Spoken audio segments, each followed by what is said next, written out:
Welcome to the Longlist Announcement for the JCB Prize for Literature 2021. Last year was unprecedented. This year was, well, precedented. We knew what we had to do: connect online, get vaccinated, read books, wear masks, plan virtual events, and make sure real coffee was available at all times. When the pandemic first hit, a lot of us sought reassurance in the books we loved, revisiting characters and lands that shaped us.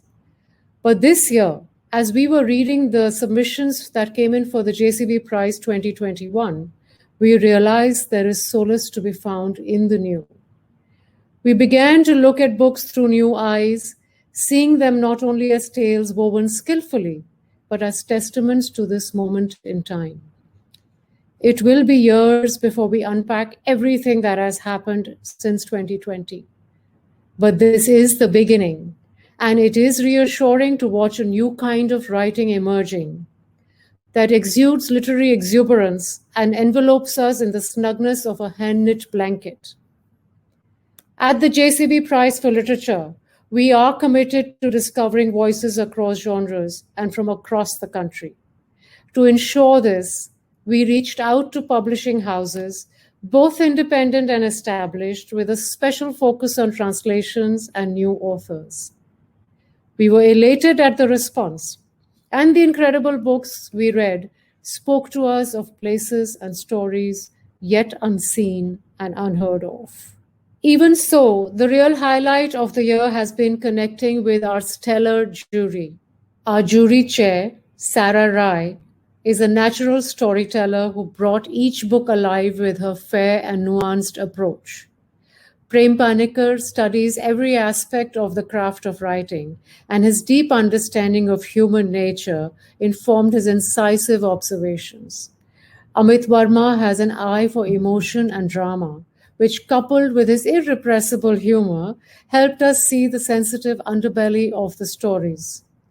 Shehnaz Habib's quiet analysis revealed the minute details of every narrative, and the way she found resonance between the books and her life helped us rediscover the joy of finding oneself in a book. Annapurna Garimella looked at every book as a work of art, and with her keen sense of the aesthetic, helped us visualize them evocatively. The jury reads in many languages, and some of them are award-winning translators themselves, which led to spirited discussions on whether the translated books captured the spirit of the original or not. The jury read, reread, and discussed these books over and over again before finalizing this year's long list. These 10 memorable books are a prescient insight into our evolving world and capture the essence of what it means to be human. I now hand over to Sarah Rai to unveil the long list for the JCB Prize for Literature 2021. Generous introduction. I must say that I have thoroughly enjoyed, far beyond my expectations, working with you and with the other members of the jury, none of whom I have met in person. Yet we've come to know each other as if we've been friends for years. This has happened over virtual meetings and discussions made possible thanks to you, Meeta, and to the JCB Literature Foundation team. The jury members, each with their finely honed literary sensibility and understanding, have brought to the table fresh insights and individual points of view. Ever since the pandemic broke into our lives last year, it's as if we turned a corner and suddenly found ourselves in a different reality, one unbelievable even by the standards of speculative fiction. The many books that we've read since the beginning of 2021 have come as a welcome distraction from the misery of newspaper headlines. And here we are today to present the long list. So, what has the criteria been for selecting the books that figure on the long list? We have tried to think about what the book does, in fact, to abide by the criteria that the books set up within themselves. What is the book trying to do, and does it succeed? Does the whole thing fall together and the details add up? How nuanced is it? Does the artistic truth of the story emerge organically, or is it agenda driven? We were looking for acute angles of invention and a distinctive voice that was in tune with the situation and the setting of the books, a voice that imaginatively expressed the point of view of the characters. In fact, in short, we have tried to figure out if the book is memorable. We were after books that were well written and well edited, that had you turning the pages. Books that transformed you in subtle ways and left you gripped by a magic that happens only when you come upon a stunning work of literature. And now we come to the books. The book, 10 books make up the long list, and each of the 5 jury members will speak about 2 of them. The first book that I would like to speak about is Anti-Clock by V.J. James and translated from Malayalam by Ministhi S. Anti-Clock is not James's first book. He has been an engineer at the Vikram Sarabhai Space Center and is the much awarded author of several short story collections and 7 novels, including this one. James has said that he observes everyday life very closely, as it helps him to authentically narrate the common man's experience. In this case, it's the coffin maker, Henry. It is the unusual angle of perception, the coming at life through coffins, so to speak, through death, that gives the book its power to astonish. The book, on the face of it, is an account of the grief-stricken life of Henry, but it is also about local politics, about environmental depredation, modernity, and about time.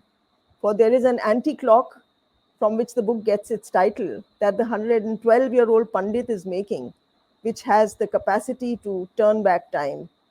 The anti-clock becomes a metaphor for all that Henry has lost and is a sort of antidote for all that has gone wrong with the village. There are outrageous plots and subplots that are carried off convincingly and that give the novel its larger resonance. The somewhat somber theme of the book is offset by the sense of humor and the racy telling of the story in a voice that is wonderfully ironic and self-deprecating. The translation is fluent and has a certain elegance. And the book has a brilliant ending, which I don't want to reveal here. The second book I'd like to talk about is Gods and Ends by Lindsay Pereira.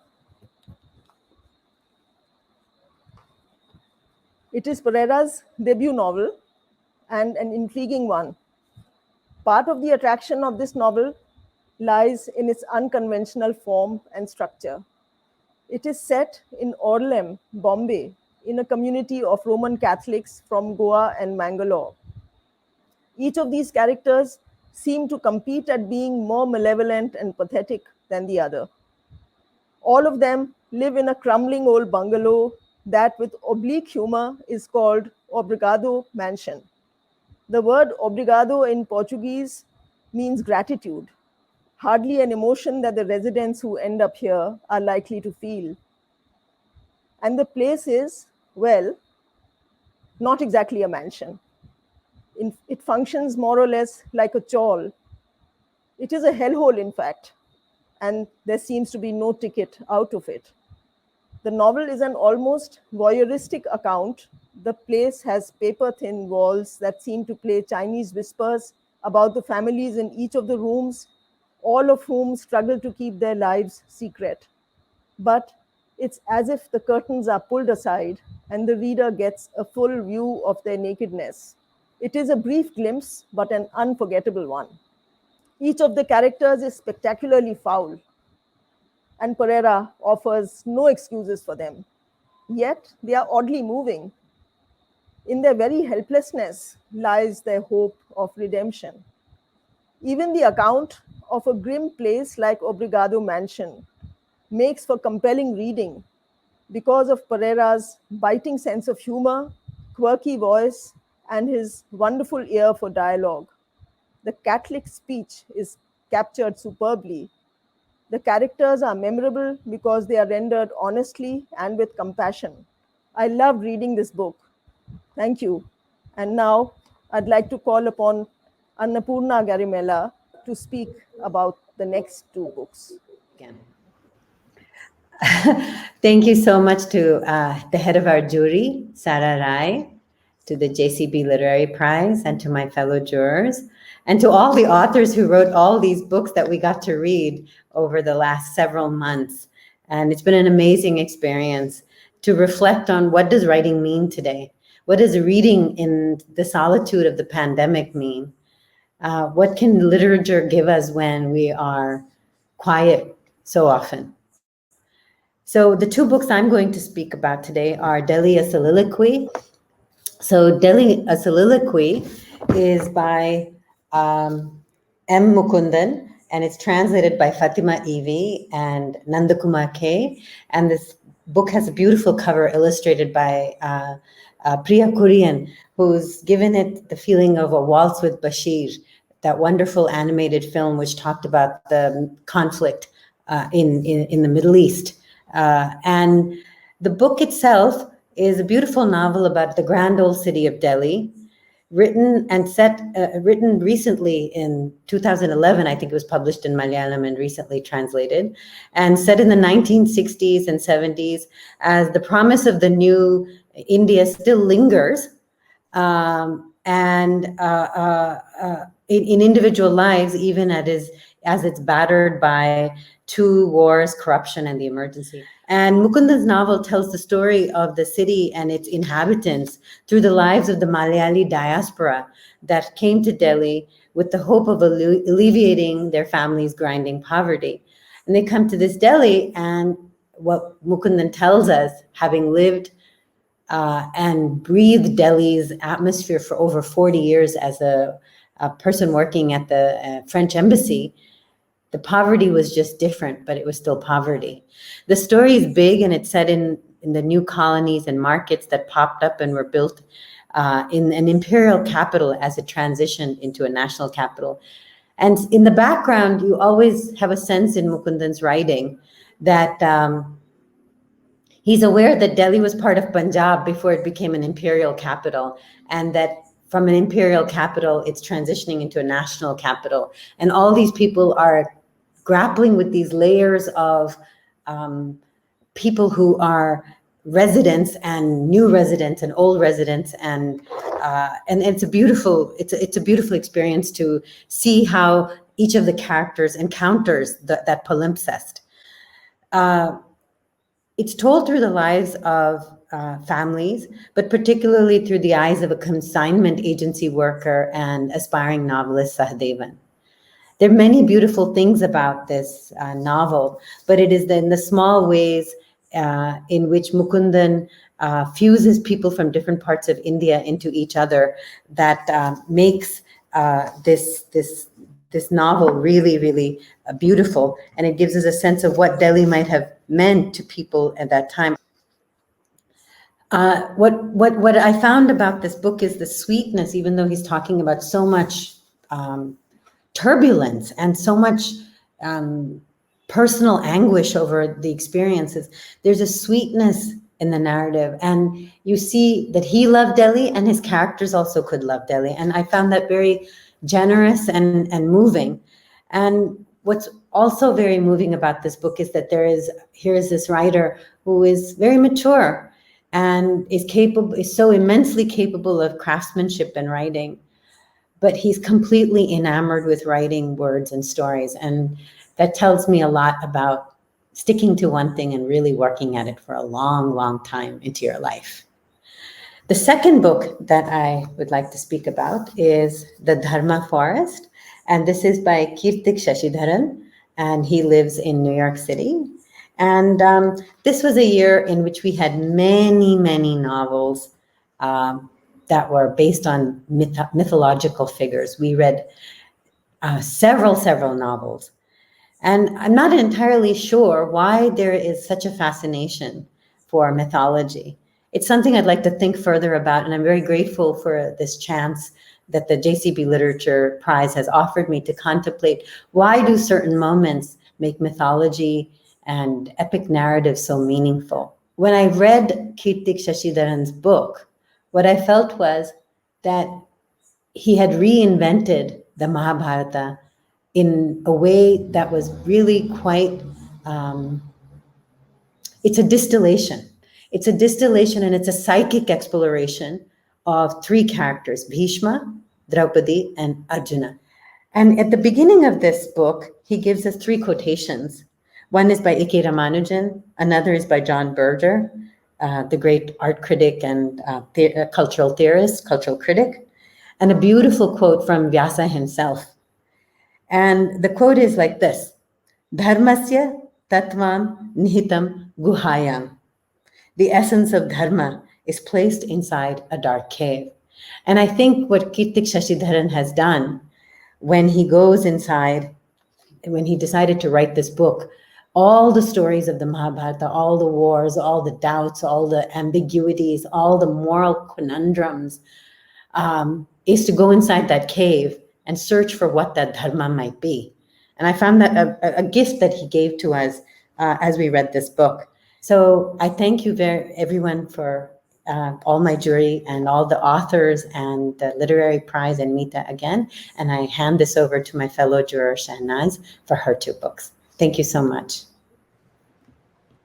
So it's my pleasure to introduce Name, Place, Animal Thing by Dariba Linden. So this is a coming-of-age novel set in Shillong, Meghalaya. And the narrator is a young Khasi woman growing up in this borderland, a place of national and regional borders, but also economic and social borders. And what appeals to me so much about this book is its quiet observation of this borderland world and the way she uses tiny little details to build them into stories, and then the way the stories layer together to build into a larger, subversive narrative about what it's like to be a girl in this shifting borderland world. And at first, there's something very familiar about the characters we meet in this book. So, there's the Chinese restaurant owner whose family migrated to India 200 years ago, and he runs a beloved restaurant in town, but he'll always be considered an outsider. There is a house helper who spends most of her life taking care of other people's children. And there's definitely a sense of recognition when we meet these characters first. We feel as if we know them from our towns and our lives.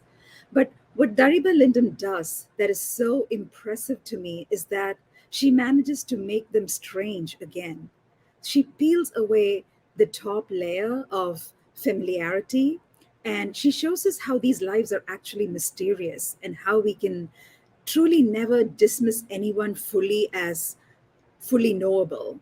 And in doing so, I think she's reminding us that this is how we get to know life itself. This is how we get to know people, not through major dramatic revelations, but through these minor surprises, these tiny little sadnesses where one did not expect them to be.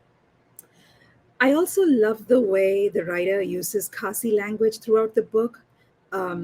It's sort of like fertilizing the English with these Khasi phrases and proverbs and lines of dialogue used without italics. And it suggests to me that this is a writer who writes with this quiet and subversive confidence, but also a curiosity that's never voyeuristic, always very compassionate. And I'm so glad that this book is on the long list. The other book I'd like to talk about, I'm very excited to introduce it, is What We Know About Her by Krupa Gay. So this is a book about many things. It's a book about family secrets. It's a book about music. It's about what is at stake for a woman in a relationship. And I fell in love with the narrator right from the first page. She is brilliant, sharp-witted. the kind of worldly young woman whose accounting of her life will always be interesting and insightful because she has no delusions about herself or about love.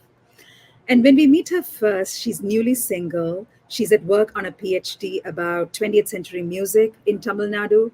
And she has a very loving but rather quarrelsome and claustrophobic family, which, no surprises, wants to settle her down with a nice boy.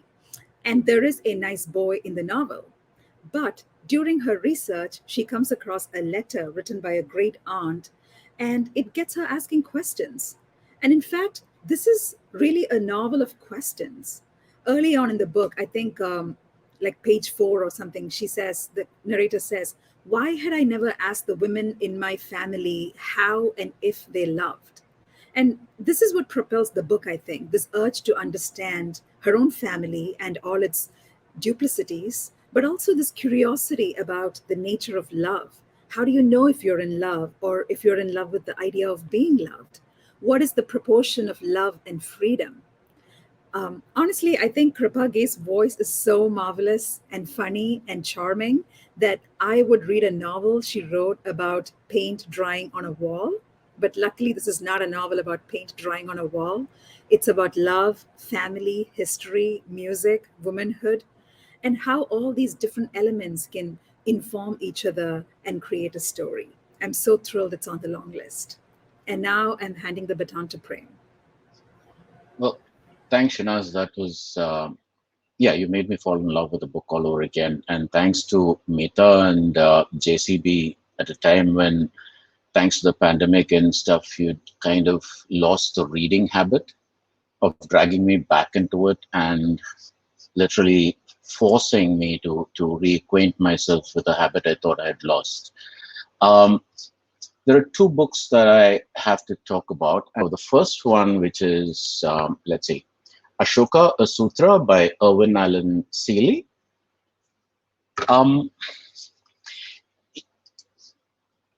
Allen Seeley's subject is itself a paradox. And the paradox of Ashoka is this, that the man whose thoughts, words, and deeds have created a legacy that merits the appellation great is also the man of whom so very little is known. His Dharma Chakra adorns the national flag, and yet there is no image of the man himself. If you remember what you saw of the cover just now, the cover has been deliberately made vague. It is a profile of any man, every man. Alan Seeley had just, this is about 4 years after that genre-bending book, Zelaldinus, which is Akbar, the Mughal emperor. That was Irwin Seeley's take on Akbar. He now turns his art to the task of creating a fictional memoir of Ashoka. And the book is kind of divided into more or less equal halves. There is the first half, which deals with the life and times of a young Ashoka, who is an outsider, not just by birth, but also by inclination. Someone who finds his friends, and even the big love of his life for that matter, in the margins and away from the world of privilege.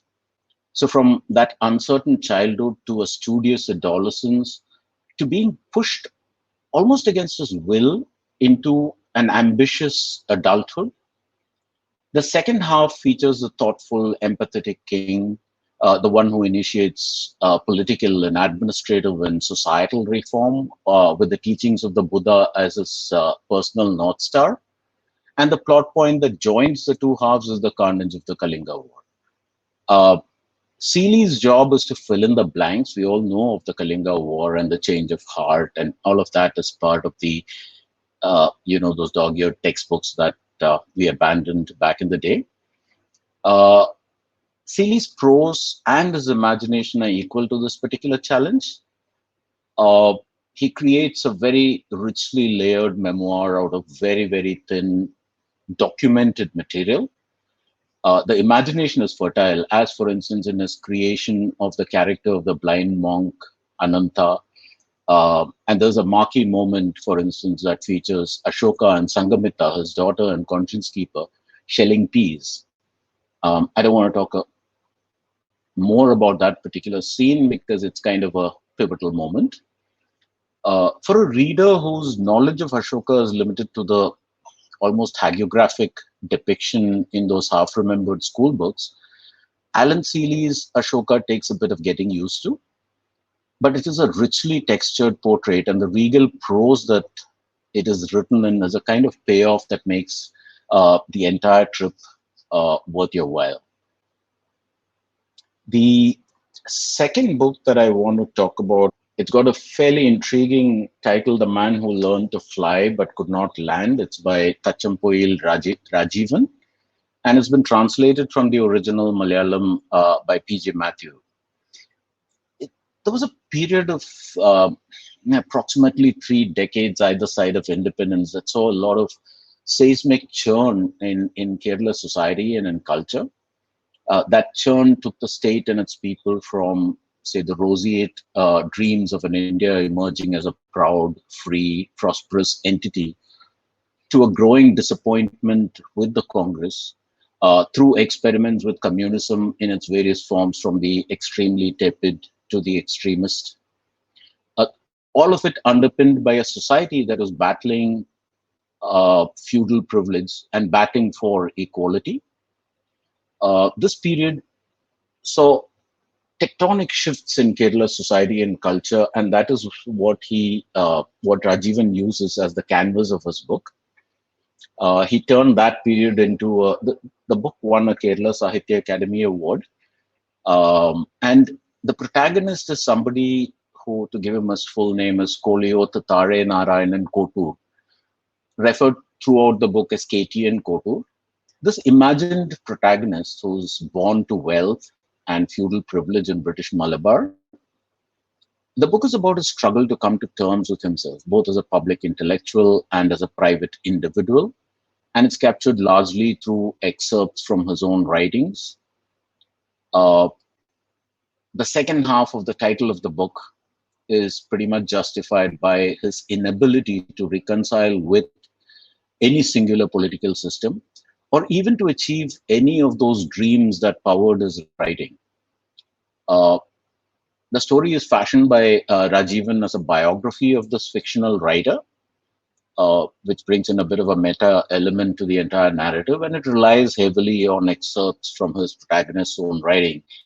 And that technique actually plays with the use of voice in interesting ways.